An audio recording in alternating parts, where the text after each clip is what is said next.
Hello and welcome to another episode of the Fully Charged Plus podcast, coming to you from today, really from Oregon. Well, I'm not in Oregon, but my guest is in Oregon, and it's quite an eclectic, wide-ranging discussion we had, and it was enormously enjoyable. And I explain at the beginning why I was a little bit stressed when I first started doing it. There's a fairly good reason why. I'm putting it down to age. It's an age thing. But just before we start, I just want to mention, of course, Fully Charged Live in America, because if any Americans listen to this episode, which I'm sure many will, a large proportion of our audience is in North America, Canada, and the United States. I'm just collectively pulling them all together, geographically, not politically. And so we are coming to San Diego in September this year, the 10th and 11th of September. Really looking forward to it. So if you're in the United States and you're sort of West Coast-ish, or even in the middle, or even bi-coastal. If you're bi-coastal and you just flip from one side to the other, do drop in and pay us a visit. It's going to be amazing. It's going to be a really good show. We did one show already in the United States in Austin, Texas, back in 2020, just before the big lockdown, and it was a huge success. I was unwell, not with COVID, with a previous complaint, which was really annoying, so I wasn't there for it, which was, I can't tell you the frustration of all that build-up and then not being able to make it. Anyway, I'm much better now. I'm all good, and I'm looking forward to coming to America in September. But just before we start, quick mention from our wonderful sponsors. My Energy, British company. They make really brilliant domestic electronics. So home chargers, the Zappy charger. My car's plugged into the Zappy charger as I speak. And the Eddy, which I think is equally important, which is a very clever renewable energy brain. I'm going to call it that. It lives in my cupboard, Eddy, and he just gets on with sorting out my electricity. So this technology really applies to you if you have solar panels, and it's definitely worth checking out what My Energy are doing, because they are bringing out some very cool new products later this year, which we're really excited to see. But if you go to myenergy.com, MYENERGI, not YI.com, you will see all their products listed there. Amazing companies, only started a few years ago. When we first met them, I think there were 4 of them. There's now hundreds, massive factory. They produce hundreds and hundreds of, they produce their manufacturing stuff in this country, in the United Kingdom. Quite extraordinary. A new company that makes stuff here. So they are really good, really worth checking them out. I know the Zappy is really popular. Basically what the Zappy does, say it's a sunny day and you're not using much electricity and you've got solar panels, you can put all that solar directly into your car. I know I've done now 25 or 30,000 miles of driving in various electric cars just from solar, nothing else. So no fuel cost, if you like. Machinery or the panels, the car, the inverters, the cost of installing it. Yes, that was all had to be paid for. But the actual fuel itself came from the sun, went whizzy, whizzy, whiz in those solar panels, went blah, blah, blah, blah, blah, down the wire into the bzzz inverter, then into the little box, and through the wire into the car, charged the car. Yes, there were losses all the way down that system, but not as many losses as when you burn coal, spin a generator, send that wire 250 miles down a wire to your house, goes through God knows how many transformers and what else. There's some big losses there too. And so when you do it directly from solar into your car, it's a fantastic experience. And it's just wrong that we can't all do it, and a lot more of us can do it. And that's why it's such a brilliant piece of technology. It facilitates that without any hassle. You don't have to stand there and hold the wire. Like they always show a picture of people holding the wire in a car. I never hold the wire in a car. Plug it in, walk away. Anyway, won't start ranting about that. I'm going to introduce our guest, Nikki Gordon-Bloomfield. I met her, first of all, in the late, she explains, in the late noughties. We drove from Oslo to London in a Tesla Model S in the very early days of the Tesla Model S. Amazing trip. Still remember it very fondly. She's very funny. She's fascinating. Has an amazing life. She's, and I won't tell you anymore, but she now lives just outside Portland in Oregon. And she knows more about electric vehicles than you can poke a stick at. So please welcome Nikki Gordon-Bloomfield to the Fully Charged Plus podcast.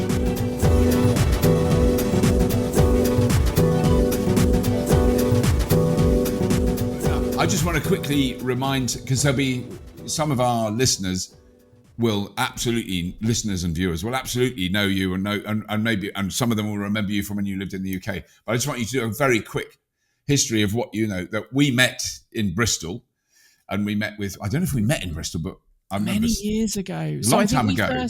We first met, I think it was 2007 or 2008. We met in London, and we were going to drive this crappy little electric car through London that broke down, and I think you and I ended up having to walk back. Yeah. Yes.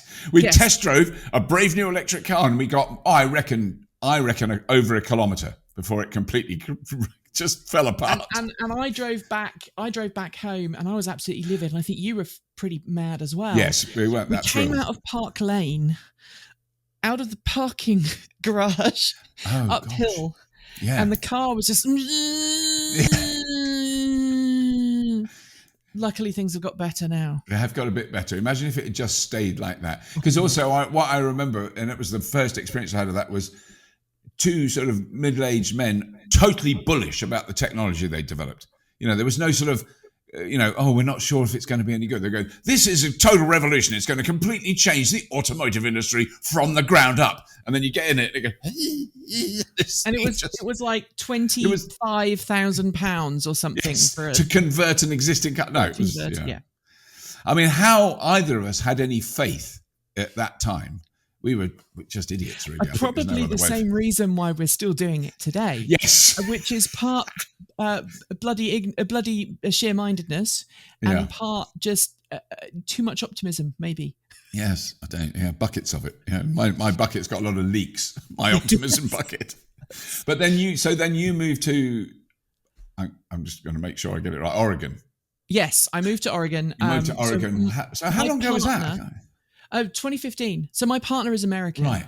Yes. And she moved to the UK many years ago. Right. And then in 2015, we're like, let's move to Oregon. And my best friend, who is also the co-host of the channel, Kate Walton-Elliott, also married an American, and she decided to emigrate the same year. We didn't kind of... And that was completely... That wasn't planned. It was just... It was just coincidence. And so they're up in Washington State, we're in Oregon, and so Transport Evolved came with, and I live up in the country. I've got a little third of an acre plot in the countryside, and I've got the chickens and my garden, solar panels and all of that stuff. What is bizarre is I've got my little acre and I've got chickens and solar panels and electric cars. What have we done? I know, it's a stereotype, Robert. It is. I'm embarrassed now. I'm ashamed. But I also I've got some carrots growing. Yes. Really. No, I can't grow carrots. No. Oh, my veg growing this year has been tragic. There's no other way of describing it. We've had Just be grateful you don't have gophers. Gophers are the ultimate. Oh yes, yes. Yeah. Do you know we did a scrap heap challenge / junkyard wars episode where we were doing vacuum powered litter machines, that could suck up rubbish like a big road sweeper. But we actually went to look at a gopher machine, which was a machine that gently sucked gophers out of their holes, and then they were sucked into a padded container so they weren't injured, and then they were moved to somewhere where they weren't a pest and they were released. That's the most insane thing ever. A gopher sucker. The stuff you did on that show was kind of always a bit bonkers. I remember you had a very very angry production assistant on that show, and I know this because I used to live in Hampshire, and you used to have a location just down the road from quite near. Yes, that's right. I didn't know. Yeah. And at the time, I was driving classic cars. I had a Morris Minor, and I needed a part for my Morris Minor. So I went to the scrapyard, as you do, got in there, and then on top of one of the towers of cars, beautiful Morris Minor, and I'm like, yes, I bet that's got what I need. And I walked through, didn't realize it was a private part to the scrapyard, and I was making my way quite happily towards the thing, and then a very angry production assistant with a radio and an earpiece and 6 radios strapped to their belt quickly shooed me away. So were we shooting? Oh, so you were there when we were shooting. It wasn't just apparently, yeah. All right. It was about 6 years before we actually met. I didn't realize what it was. Yeah. It was only until like 5 or 6 years later that I even realized that that's what it was. That's what was going on there, bizarre right? Yes, because it was. I mean, it was most of it was a regular scrapyard. I mean, we worked there for I think 3 or 4 years. That one, yeah. Yeah. Wow. So it's very interesting being in America and watching everything that's happening in Europe with EVs. Yes. Because you're getting a load of really decent, affordable EVs, and all we're getting here is a luxury high-end electric cars. Yeah. I mean, we're still getting plenty of luxury high-end electric cars. I mean, I was in a car park today where I went, this car park is like being in a car park at the Ritz-Carlton. You know, there was a lot of big, I mean, the Mercedes EQ, the car one, I never get the EQS. I mean, it is stunning. I did sit in it today, just briefly. I didn't drive it again. And it's just, I mean, you go, oh my goodness, they know how to do the interior. It doesn't matter what else about the car. Although I do prefer the Lucid Air. I'm going to say that Yes. Now. Well, now, okay. So let's not talk about the cars we can get in Europe because that's boring. Let's talk about the ones in America. So I have seen and sat in for about 4 minutes a Lucid Air, but years ago at the LA Motor Show for such a brief time. And I was talking to the lovely British man that was one of the designers, Peter. Well, anyway, him. Peter Rawlinson. Yeah. Peter Rawlinson. Thank you. He was delightful. And he let me sit in it. And then I had to get out, and then proper journalists got in and were driven away. I wasn't allowed to be driven away. Well, hopefully you will all get a chance to experience Lucid. Yes, next so time the interior is impressive, is it? It reminds me of a car that is built for somebody who doesn't need to be ostentatious. Right. It's kind of like, and this is something that I've struggled to explain to a lot of people. It's almost like the concept of old money. Oh, yes. If you are very wealthy, you don't need to show off, in the UK, and you have a stately home, and money's a little bit tight because, you know, your parents didn't leave you the full 4 billion. They only left you sort of a couple of 100 million. Yeah. And you might have this really fancy car, but it doesn't scream, look at me. It's very different to the tech bro. Yeah. The tech bro mindset where everything is flashy and showy. The Lucid feels quite understated for what it is, but my God, does it shift. And it drives pretty well as well. I mean, I've only driven it a little bit, but based on my time behind the wheel, I really enjoyed it. Right. And they're actually, what's amazing with, I mean, I think though my fingers are constantly crossed for Rivian and Lucid, because there was that period of time, I don't know when, maybe 4 or 5 years ago, when it was Faraday Futures, Lucid, Rivian, and Nikola trucks. And you thought, you know, I thought, oh, they'll all be brilliant. And then I went, oh no, and Aptera actually, which we'll talk about in a minute. But there was this list of amazing startup companies that were going to make these amazing cars. And then it went very quiet. But just in the last couple of years, we've had Rivian and Lucid kind of emerge out of that mist. And I think that's the difference. And I think it's really important that you highlight the difference between a company like Rivian and Lucid and companies like Faraday Future. Yeah. I was at the Faraday Future reveal of their single-seat concept car in 2016, 2017. Right. I was sat next to Rory Cellan-Jones from the BBC. Oh, yeah, yeah. And we both had the same reaction when this car came out on stage. It's like, it's just a model. It didn't even have functional bits. You could see where the model was stuck to the ground. You know, I think you had more realistic models on Red Dwarf, to be honest. Right. Back in the day. And that's a fairly low bar, let's be honest. Yes. And then the very next year, they revealed the FF91. And it was this really ostentatious reveal event in Las Vegas at CES, and you had to kind of go to this separate part of Vegas where they had a lot set aside, and you walked in and all the people cheering were all employees. Yeah. And the journalists were sitting there baffled. I can remember that one. Yeah, and I just remember watching it and getting angrier and angrier and angrier. I get very angry when I see a car company promising stuff they clearly cannot deliver on. And they haven't. You've been proved right. That's the important thing to underline there. And on stage during the reveal event, there was a demonstration of the cars door locks and the facial recognition and how wonderful it would be. And it actually went wrong on the stage. And I had the good sense to download the live stream of the reveal when I got back to my hotel, because the very next day they modified that live stream and cut out the failure. And there are lots of companies in our industry that are still doing that. And it really upsets me when smoke and mirrors are used rather than actual demonstratable prototypes that they let journalists in or they let people drive. Now, we've ridden in a Faraday Future. Right. And it was a bit wafty, apparently. Kate rode in it, not myself, but it was a bit wafty. It functioned, but it wasn't anything that kind of made you go, yes, this is the future. And again, stupidly expensive car. Yeah. Ridiculous. Well, and never actually manufactured as well. I mean, does anyone drive a privately owned Faraday Future anywhere? I don't know. Not that I'm aware of, no. No. And I know I'm being hypocritical because I've just bought a very expensive vehicle, but we need more affordable cars. Yeah. In North America. It's the most common. Well, we need them everywhere. It's the most common complaint that we get, regularly is why are they all big and why are they all expensive? I think, Robert, you said that electric cars aren't just for rich people. That's it. They don't say anything else. I go, oh yeah, I have done. They shouldn't be. And then, I think they're not. They're not, clearly not. No. But also that thing, I just quickly want to say that it took me a while to remember that I didn't buy a new car. I'm sure you're the same. I didn't buy a new car until I was definitely in my 50s. I think my early 50s, because I couldn't afford it. I mean, who would buy a new car? Didn't know people who bought new cars, let alone buy them myself. So my first new car was my Nissan Leaf in 2011. Exactly. Yeah.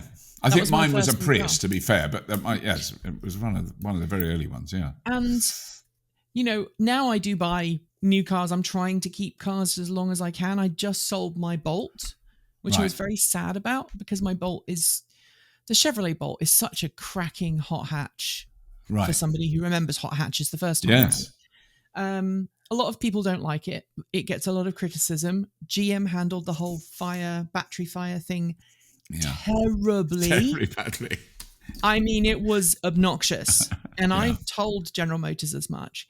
But the car itself, my car was pretty reliable. I had a few issues, but then everybody's car breaks down once in a while. And it drove all the way to Texas. Yeah. This 240 mile car at the time drove all the way to Texas, and I loved my little arty. And I only replaced my car because I just bought a crew pickup truck for Transport Evolved. But the fact that the Bolt is now available in the US for under $26,000 US or equivalent. Right. It's pretty impressive. That's very impressive. And so are they still making them? I thought there was stuff. They are still making them. Okay. So what happened was, and again, this is a lot of FUD online from certain arenas, which I'm not going to name, but for a while they did stop making them because they were focused on replacing the battery packs in the however many 100,000 had already been made.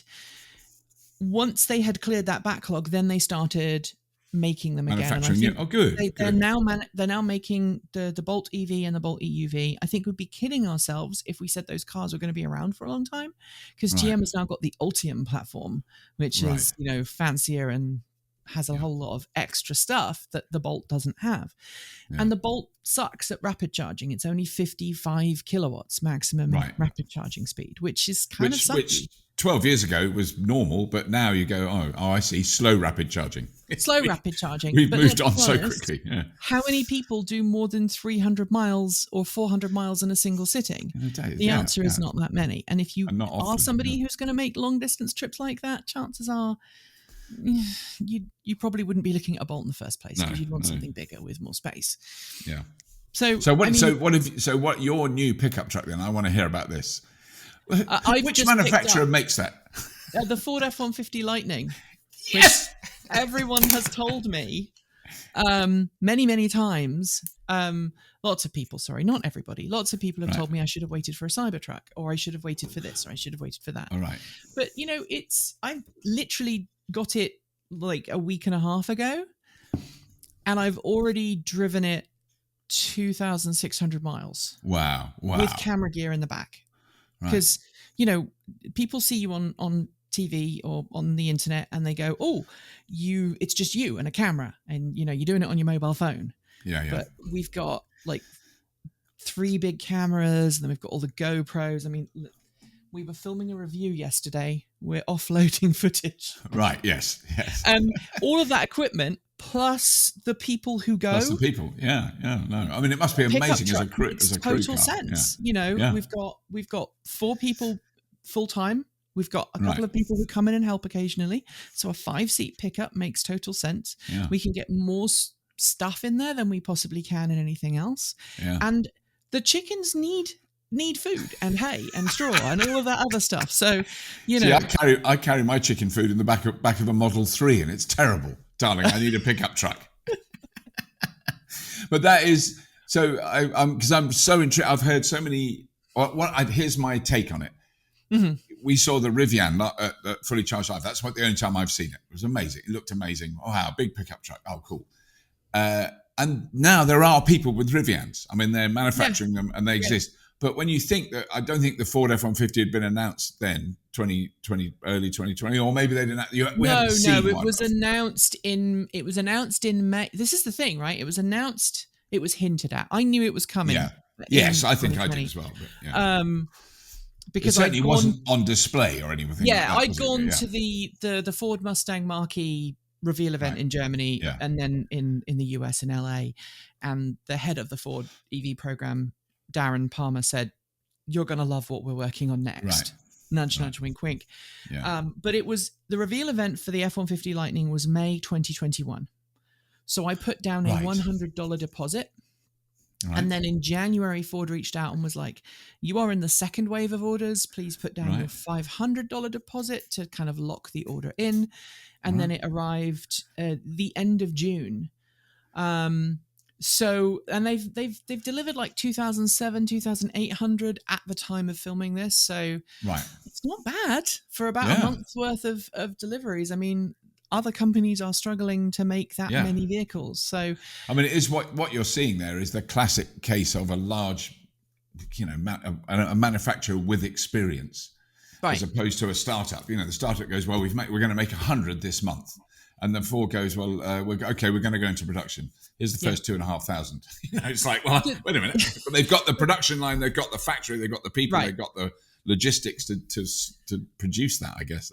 And what they did that nobody else has been able to do, because it is the first body on frame electric pickup truck, I think. The Hummer body on frame. So which in the US is like, that's a religion. If you're buying a pickup, it's body on frame. You have your so that means you have a chassis, a ladder chassis, and then you bolt everything else on top. Right. Okay. The Rivian is not that, I believe, and I think the Hummer might be a body on frame as well. But the Hummer, they're making like 6 a day at the moment. Right. Which is very different. And so what they did was they designed basically everything from the doors down is new. Right. But the actual metalwork for the chassis and the tailgate and everything else, they've just taken that just the same as the one from the gas truck. Yeah. And so that saves them a lot of money. Ford's done some things badly. Ford's communication with customers has not been great. Right. The way in which it is a huge freaking truck. Yeah. It is obscenely huge. And I feel like a total hypocrite driving it to do errands. So we take our car to do errands because this thing does 1.9 to 2.5 miles per kilowatt hour. Right. Okay. So it's a bit thirsty. Huge. Well, it's just the same as the truck. I mean, if you had a big bore V8 in that as well, it would use gallons and gallons of gas, wouldn't it? It has the same efficiency as the Rivian R1T. It is slightly larger. Right. And it has the killer feature, which is it's a Tesla Powerball with wheels. Yes. Which so is, you can so that have you tried that? I mean, that means you could run your house off it. It's not just delivering enough to boil a kettle like the Kias and the new in the back of the truck, in the back of the version I've got, and I, full disclaimer, I didn't buy the cheapest one. I bought the Lariat, which is about 80 grand. Right. It has a 30 amp, 240 volt power takeoff. Right. Okay. Big chunky. So without any modification, you can pull, what's that? It's enough to do everything in your house that you do. 7 kilowatts you can pull off that. Yes. Yeah. Without having a special transfer. Right. But the truck came with a special charging station that has like a DC style CCS connector on it. Right. You plug that into the truck. You have to buy, I think it's about $4,500 thing for your house, and you have to pay to have it installed. Right. And then if the power goes off, the truck will just take over and power your house until the power comes back on. Now, I haven't spent money on that because I just bought a truck. Yes. But at some point in the future, we will put that on because we want to do a video on it. Yes. But if the power goes out between now and then, I'll just plug in stuff into the back of the truck. And extension cables.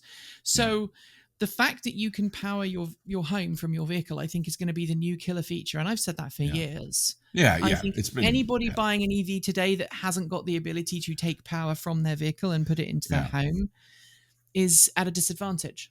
Yeah. And it's still quite rare. I mean, it's becoming a thing. Right. But it's so clearly and obviously what we should be doing with them, because if there are, 10 million electric cars in a country, and you take 1 kilowatt hour from each of them, that is roughly about 10 nuclear power stations for an hour. It's it's a colossal amount of, it is mind boggling. And I mean, if you can charge them off peak like we can in this country, and you can, I've got lots of other questions, but anyway. Well, Honda did a thing a couple of years ago. Honda did a study on two-way power transfer, and a lot of people don't know that Honda did this. They had a fleet of Honda Fits, or Honda Jazzes, as we call them in the UK. They were only available on lease; you couldn't buy them. But they had this pilot project in California with PG&E, where they did a vehicle-to-grid pilot program, and they discovered that the battery packs in the EVs were healthier when they were part of the V2G program, because it was just putting tiny bits of electricity in and out of the battery pack. And it was actually better for the cars. I'll have to dig it out. But anyway. No, I have heard, I do remember hearing that. And the other one I heard, and this is hearsay, but you probably know more about it, which was via a Ford employee in the UK, in the PR people, who had talked to someone in the United States when the F-150 Lightning was advertised in the Super Bowl. The advert where you see the guy plug it in his house, and then the lights go out in the city, and he does something on his app, and the lights come on in his house. And that he was told that guy said that sold us 100,000 cars. There was this phenomenal response to that. To that specific, not the kind of butch guy driving up the road kicking dirt up, or the beautiful mixed race woman driving down the suburbs to buy a litre of milk. It was that moment when he ran his house from his truck. So I don't know how much you know about Texas. Not a huge amount. A bit.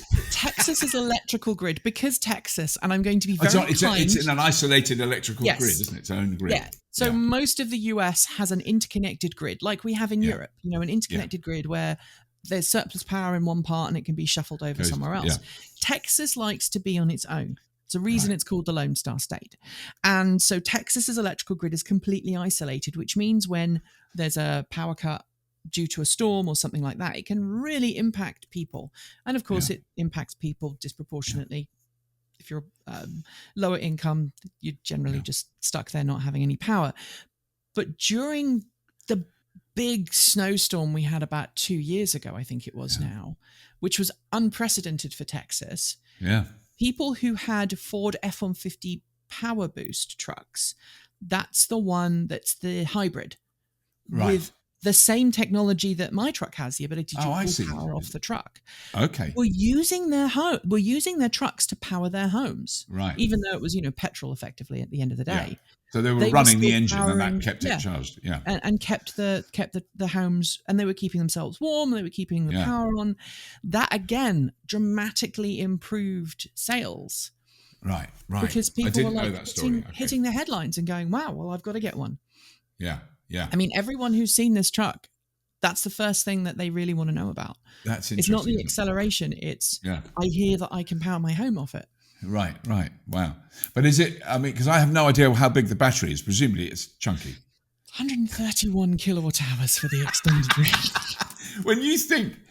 When we first talked about electric cars, you know, if we could see a car with a 31 kilowatt hour battery, that would have been the game changing. Oh, this is really taking off now. I mean, your Mitsubishi had what, 18 kilowatts? 18, yeah. And then the Leaf 24. Yeah. And then this is 131 kilowatt hours. The regular one is, I think, just over 100 kilowatt hours. Right. So I've got the extended range. Right. But then you're burning through kilowatts quite a regular rate. I mean, so do you know what is the official range of it? The official range is 320 miles, which is 480, 490 kilometers off the top of my head. Yeah. So, I mean, realistically, probably 280, you know, without being in a panic, which is fantastic. Yeah. I just drove. So we were invited to a press event in Utah, which for reasons I won't go into now, we ended up turning around and not going to. But we were going to fly, and then our flight was cancelled because flights are just being cancelled left, right and centre. And so I said to my my cameraman, let's just load it all into the truck and go, because the truck had literally just arrived. Right. And we drove across Oregon, we drove into Idaho. On the way back, we went from almost the border with Utah all the way back to Portland in one day. It was like 850-ish miles. Wow. About 1,000 kilometers, the truck was just taking it all in its step. It was just easy. Yeah. And I think, you know, we need to be honest that electrifying the world's transportation requires electrification at every level. So we need electric trains, we need electric buses, we need electric trucks, we need electric cars, we need efficient electric cars. Yeah. I mean, you know, for me, you know, complaining about the Mercedes-Benz EQS being expensive, it's super efficient. It's incredible. Yeah. And then, you know, the Apteras, and then at the bottom of that scale, you've got electric bicycles, electric motorcycles, you've got electric personal mobility solutions, whatever you want to call them, the one wheels or whatever. All of that combined is what we really need to see moving forwards. It's not just about the flashy electric pickup truck or the flashy Tesla or the flashy whatever.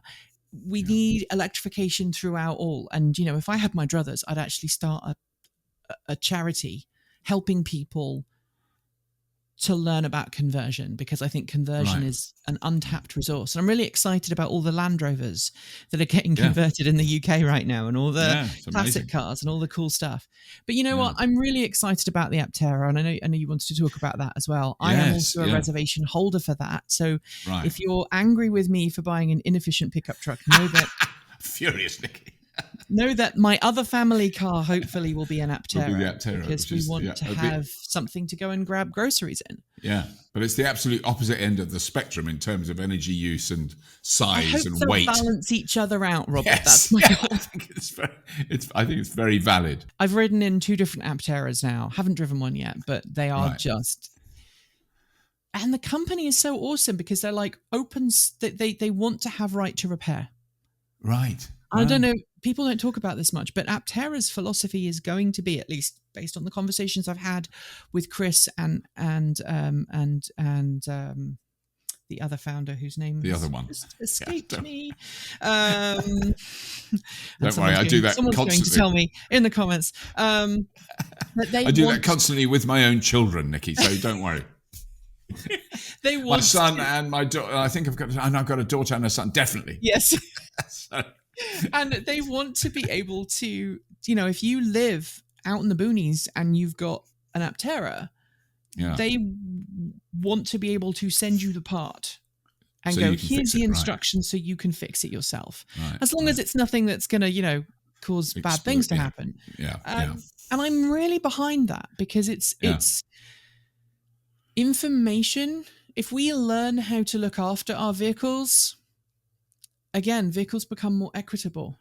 Yeah. Even if it's just a case of people taking advantage of you at dealerships, because we know how dealerships are. Absolutely. But I mean, also, I think it's in long term, because I think this is what we're learning. Because when we, like, for instance, when you and I first discussed electric vehicles, the the general consensus was we're going to throw the batteries away after 2 or 3 years. That's what we were told. That's what everyone said. But in a sense, we didn't really know for sure that wasn't going to happen because no one knew. I mean, they hadn't been around long enough. And now we know the vehicle's going to fall to bits before the batteries are anywhere near worn out. And certainly, I think every new generation of batteries is clearly going to last long. I mean, in Tesla, I'm sure it's bonkers, but they were talking about 100-year battery. Yeah, Jeff Dahn and his guy and his team of researchers in Canada have come up with a 100-year battery. Yeah, I just can't get my head around that. No, but I mean, that means that when it's 10th hand, like your Aptera, in say 40 years' time, still going, a bit tatty, needs a bit of upholstery work, but it could still be working. The electric motor is going to be fine. The batteries are going to be fine. The software will be fine. The suspension, the brakes, the tires, the steering, that could all be completely shot to. So you need to be able to repair that to keep it going. I mean, it's it'll be the physical mechanics that need the maintenance, not the battery and the motor, which is what we're used to. And they're going to outlast. That's my hope for the long haul is. We won't consume cars like we have done, and it's going to be really difficult for car companies. You might be able to buy a car when you're 30, and that's it. You've got a car for the rest of your life. You never buy another one. It's interesting you say that because on the list of things I'm not happy with Ford about, despite having just bought a Ford, is the fact that Ford's just said, we're going to stop you having the option to buy out your lease. So if you lease an electric car from Ford, you will never be able to buy it at the end of the lease. And Tesla does the same thing now. If you lease a Tesla, you cannot buy that Tesla at the end of the lease. And I'm really against that. I understand why these companies are doing it because there's more inherent value in a vehicle at the end of the lease if they keep that vehicle and then go do other things with it than there is for that person to buy it outright. But as somebody who's just purchased a vehicle, I'm actually, it's beneficial to me because I know now that at whatever point in the future when I decide that I'm done with a big, horrible, inefficient vehicle, I can then sell that vehicle and hopefully get a fairly decent price for it because there's going to be fewer of them in the used car market. But yes, that's interesting. So you didn't go for a lease. You went to the. I decided to buy because I've had some nasty experiences with leases. We had a smart car in the UK once. 2008, when the recession hit, my partner was driving a Prius at the time, and I basically had a bit of a come to Jesus moment where I was like, we can't afford this Prius. We just can't afford the monthly payments. We need to go to something smaller. Look, there's a smart car that's £100 a month. Why didn't we go to that? And we had a 2-year lease on the smart car. I loved that car. She hated it. And at the end of the lease period, I think we got dinged for like $2,500. Oh, wow. Because they went round and went, well, that's a slight scratch. That's bigger than a penny. Oh, no, that's got to be replaced. Yes, going to need new seats. And we kept it in good condition. So I don't trust leases anymore, really. Okay. But I think I'm very troubled about where the automotive industry is going, to be frank. We're starting to see car companies charge for heated seats. So you're buying a car and they go, oh yeah, you've got heated seats in that car. We'll give it to you for 3 months for free. And then if your bottom still requires warming, we're going to start charging a subscription fee. Or I think BMW is one company that's doing it. I think, I mean, Tesla kind of is looking to do that with various options, but I mean, the one that's just annoyed me with Tesla is the Google Maps used to have traffic information on it in a Tesla. I wasn't even aware of it. It was just like Google Maps. If you use it on your computer, that's what you get. You can see the traffic. That's now gone, and you have to pay a subscription to get it back. And I'm going, that's not good. Don't give it to me and then take it away. But it's becoming the normal. I mean, again, Ford's doing it. They give you Blue Cruise. If your vehicle has Blue Cruise compatibility, you get Blue Cruise for however many years. And at the end of that period, they go, you remember that you've got that hands-free driver technology. That means you don't have to hold onto the steering wheel. Well, now we want you to start paying for it. And I think that's a really abhorrent way. Either you own the vehicle or you don't own the vehicle. And it's not just cars, it's technology as well. Oh, no, it is. Technology all the way through. Phones and computers and all that. But if I spend money on stuff, I want to own that piece of technology. I want to be able to repair it, and I want to be able to choose who I repair it with. You know, our washing machine's just broken, and we've just been given an $800 quote to get it fixed. So, wow, because I mean, you can probably buy a new one for $750. You can buy a new one for it, but for less than that. Here's the thing that's broken on it: the bearing. Right. Yeah. For the drum. Chunky. Yeah. I think I can probably find the part for like $20. Right. But because they make the manuals hidden behind a paywall, anybody who has the technical proficiency is prevented from repairing it because all these companies want you to buy a new machine. They might say they're green. They might say that they are, you know, oh, we're all about sustainability and using recycled components. But honestly, their goal at the end of the day is to get you to spend more of your money to buy new products. Well, and subscription is the same. Yeah. Yeah, I mean, and John Deere tractors. I know that there's been a huge hoo-ha with farmers in the US with John Deere tractors because you can't like adjust the wiper blade without them doing it, without them sending out a person to do it, which costs a fortune. What makes me laugh is that the amount of, I mean, you have to kind of keep your ear to the ground, but there are hundreds of people working on grassroots community projects, whether it's figuring out how to bypass Tesla's telematics so that they can still supercharge with a crashed Tesla, or whether it's all of these other kind of sneaky ways of gaining access to things that companies want you to. I am totally supportive of that because as far as I said, I bought the car, it's mine. Let me let me dick with it. Yeah. Yeah, no, that's very true.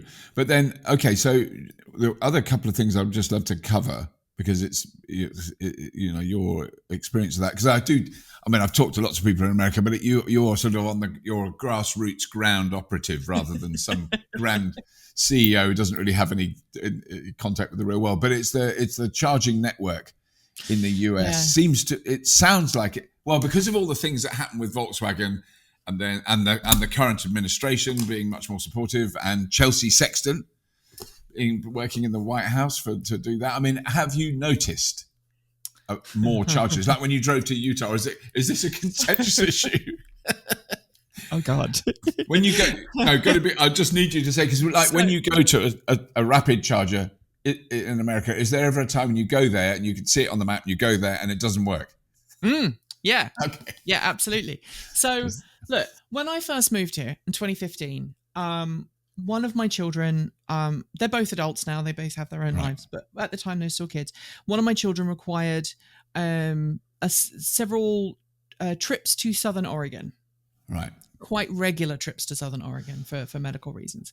And we had just purchased our Bolt, or we were leasing the Bolt. It's the last car I leased because I desperately needed a car and it was the only way I could afford it. And for us to get the Bolt down to Southern Oregon, which is 250 miles-ish, we had to stop at 20 kilowatt rapid charging stations because they were the only ones available. Wow. And it took us pretty much all day to go the 250 miles, do the thing for an hour, for just an hour. Right. And then turn around and go back. We were charging longer than we were driving. Yes. These days, you can get to that same place and back in about half the time. Right. Because the charging infrastructure is here. Electrify America has multiple redundant charging stations. We left my house I'm about 30 miles west of Portland, drove and picked up our cameraman, drove along the gorge. We were heading up towards Eastern Oregon, which is higher elevation than Western Oregon. And the first place that the car wanted us to stop, or the truck wanted us to stop at, was this little gas station pretty much in the middle of nowhere. No other charging stations really that close. And we arrived. We were on our way there, and I said to Michael, can you check where that first place is? Because that one is notorious for not being reliable. Right. He said, yeah, it's at this location. I'm like, oh, crap. So I was driving at 80, and then I kind of started driving at 50, made it to the charging station and realized that they were all out of action. Wow.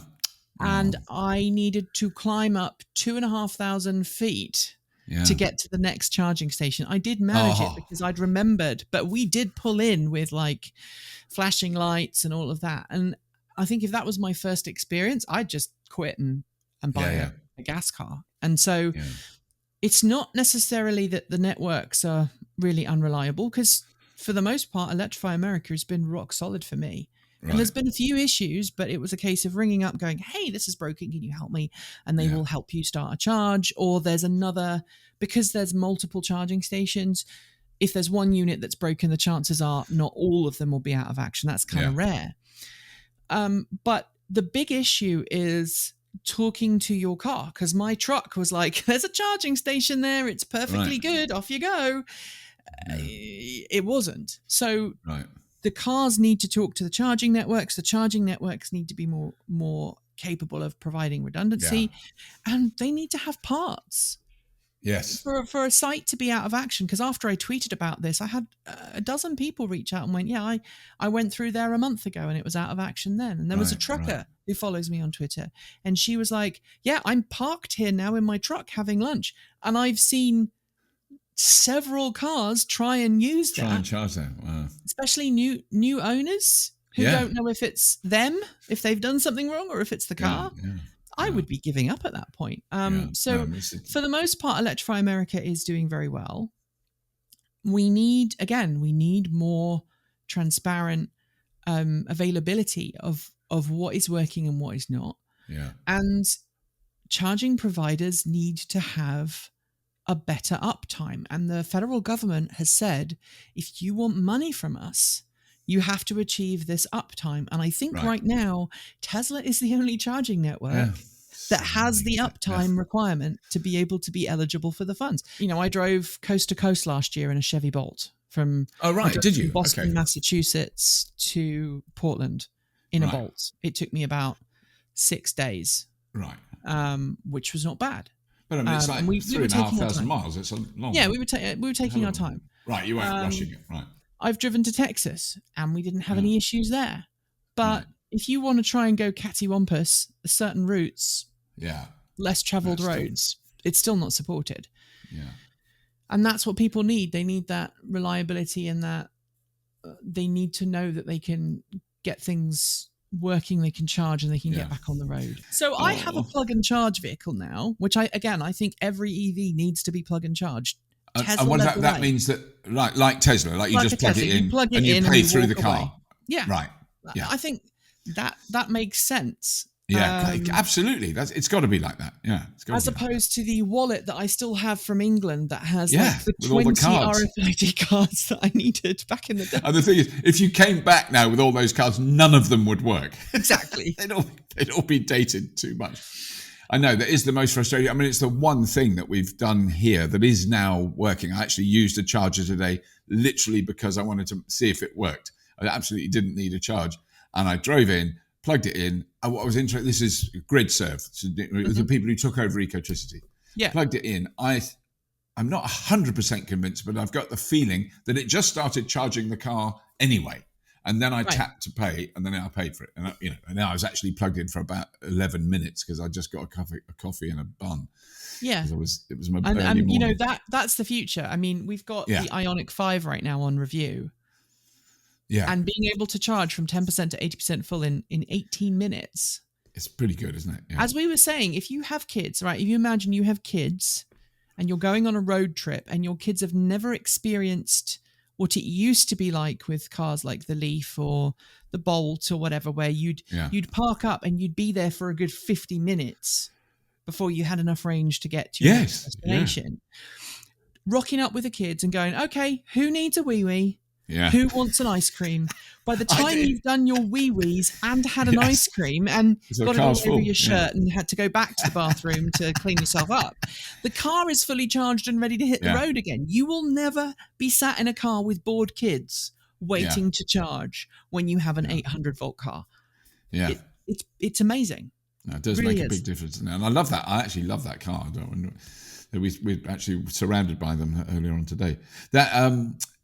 But then, so that give us the lowdown then on the general attitudes, because I think the thing that confused me more than anything this is not specific to now or recently, but what is the in a sense the politicization of electric vehicles. The fact that you can hate them for political. You go, no, it's just technology. You either want one or you don't. It's not like, because I can't see the. When I'm accused of being a sort of left, you and I have both been through this, lefty liberal. Oh no, or whatever I am a woke liberal, and I'm going to drive my channel into the ground. Yeah, but I mean, I can't see how an electric car can be a left-wing thing when it's made by privately funded capitalist companies that are designed to make a profit. And they're not. If all electric cars were built by feminist collectives in Oregon, it would be different. If that's the only place you can get them. Fair enough. They're making a point.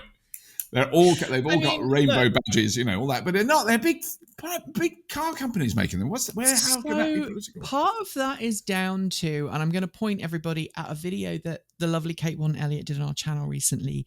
FUD busting. We've started doing FUD busting because we find them so enjoyable. FUD busting. Karl Rove on Fox News. Right. Who was doing this I'm not aware of these people, fabricated nonsense about how expensive electric cars are. Right. Well, basically, there's a senator, Debbie Stabenow from, I think she is from Michigan. Right. Senator was at a Senate Finance Committee hearing talking about I think one of the infrastructure bills, or Build Back Better Act, talking about how she had recently purchased a Chevy Bolt EUV. Right. And how she was finding joy going past petrol stations because gas here is $6-7 a gallon, and how liberating that was. Right. And Fox News decided to run a segment lambasting her for buying an expensive electric car. Right. She purchased kind of one of the most affordable electric cars on the market today, if not the most affordable based on range per the amount you paid. And they basically came up with fictitious figures and said, this is from the Department of Energy. So it's obviously, these are the figures. This is how much an electric car would actually cost. She spent all this money. Real Americans can't afford to buy an electric car because they're so expensive, and the batteries need replacing every 2 years. And, all of that's nonsense. I don't think he did the batteries replacing, but he might as well have done. And that is effectively what the problem here is. Right. We have I'm going to upset a lot of people, but the American Constitution is considered sacred, right? Yes. And if it's in the American Constitution, you better not touch it, whether it's freedom of speech, freedom of the press, gun rights, whatever. And, America's had some interesting discussions lately about what the Constitution actually means and what it doesn't mean. Yeah. And the right to say what you want is considered kind of important. And so there's a lot of misinformation being passed off as fact. Right. Fox News is a big guilty party, but also Facebook, also social media networks. Yeah. And a lot of people only consume the media that is available to them. And I think what a lot of people don't understand living outside of the US is that a lot of cable news channels you have to pay to get, right?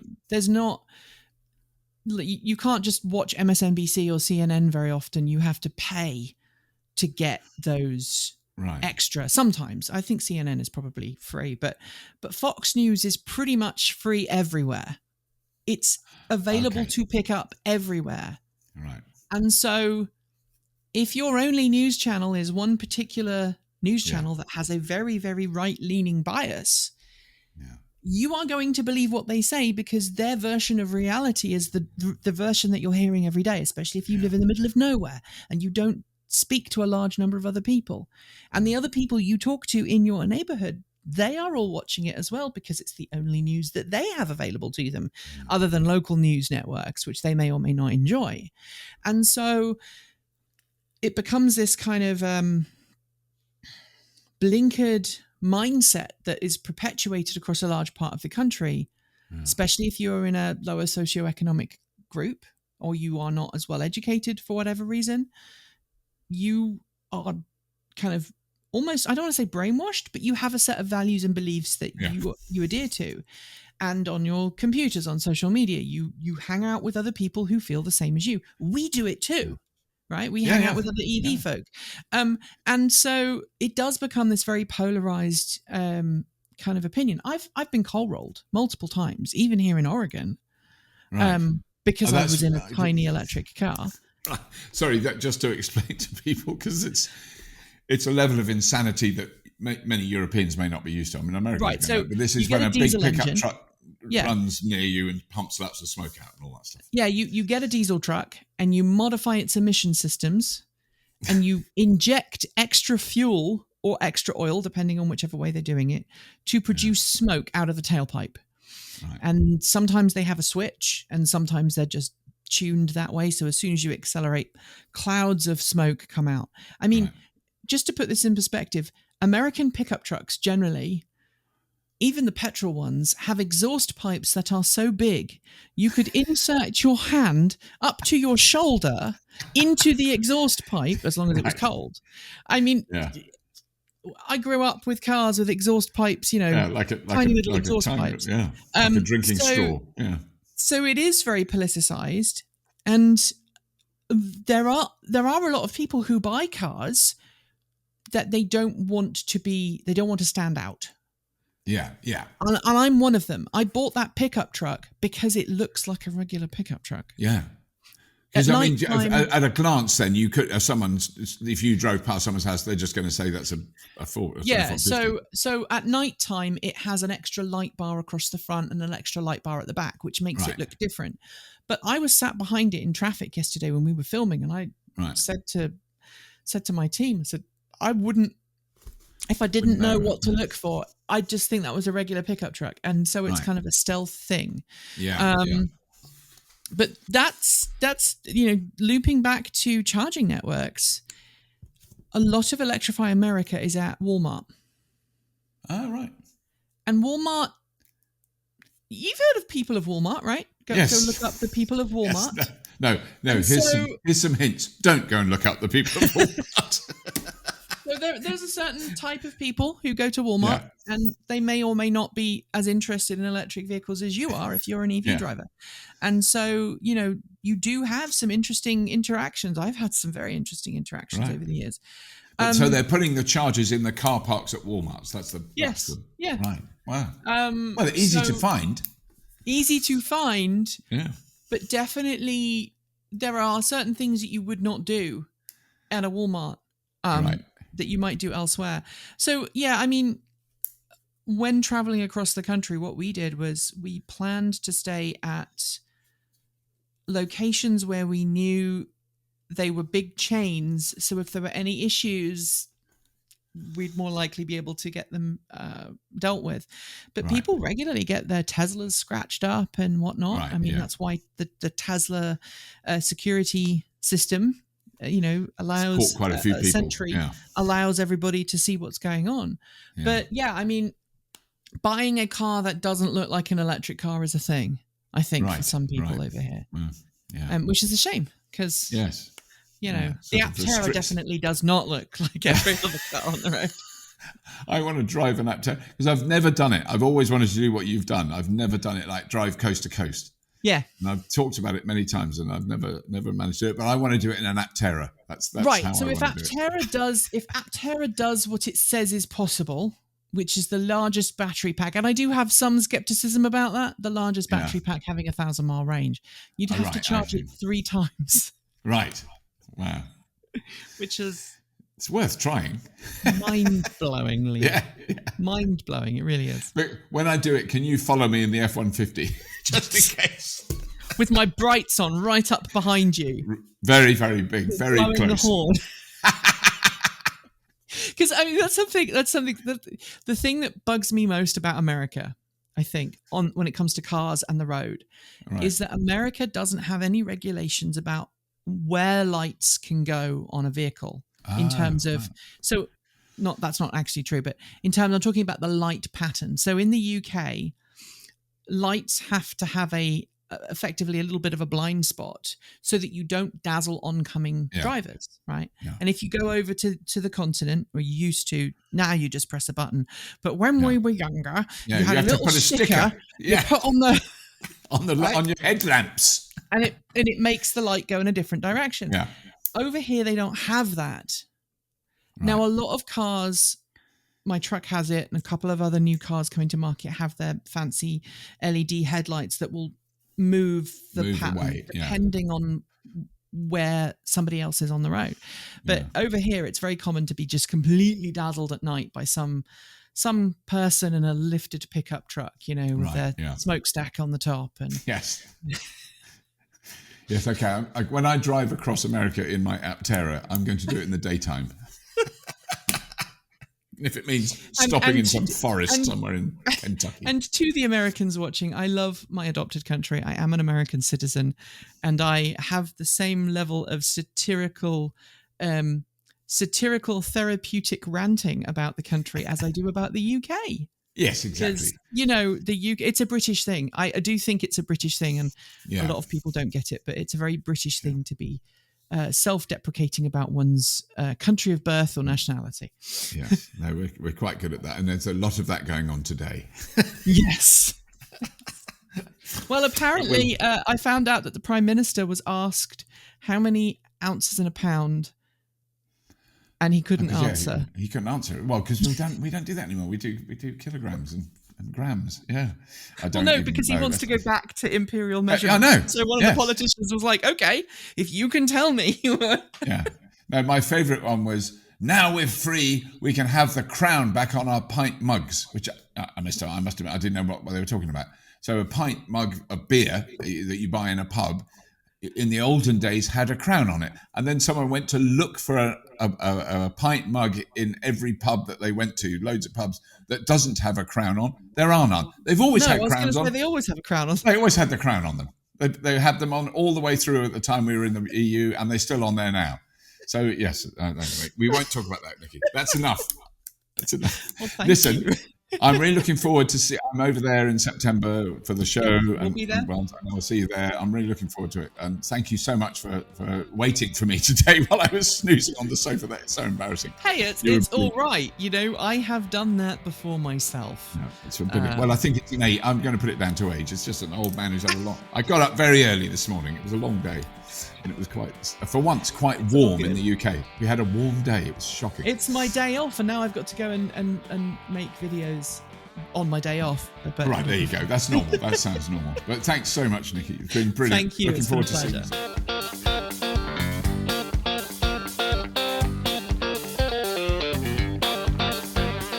Really hope you enjoyed that. I always have such fun talking to Nikki. I haven't spoken to her for a long time. It's amazing how time flies, but she's great fun. She's going to be at Fully Charged Live in San Diego in September.